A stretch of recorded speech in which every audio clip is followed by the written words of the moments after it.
Donc je m'appelle Ondine Cloez et on est à Paris.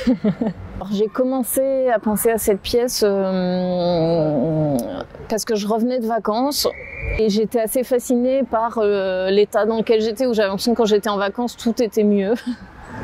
Tout était plus facile ou plus beau, ou j'étais plus attentive à ce qui se passait autour de moi.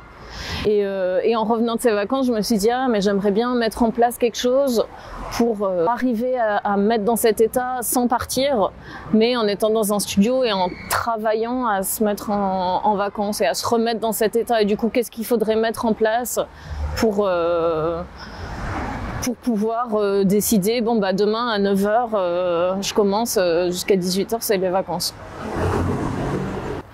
Et puis en fait, tout ça, c'est un peu un prétexte pour parler de la vacance et du vide et de tous les moments où on n'est pas là, où soit on n'est pas à la place où on devrait être, soit on n'est pas dans son corps, ou soit on n'est pas là. Et le truc de la grâce est arrivé en fait parce que je me disais ah mais finalement la grâce c'est aussi ce moment où on n'est pas dans son corps et on est atteint par quelque chose qui nous dépasse et qui nous meut.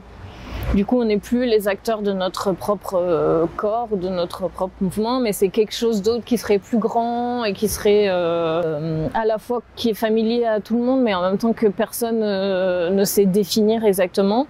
Et ce flou-là, ça m'intéressait. Et aussi, ce qui m'intéressait, c'est que c'est quelque chose qu'on peut difficilement convoquer. Si on décide, ah bah là, j'ai envie de vivre un moment de grâce, c'est un peu les pires conditions pour que ça arrive.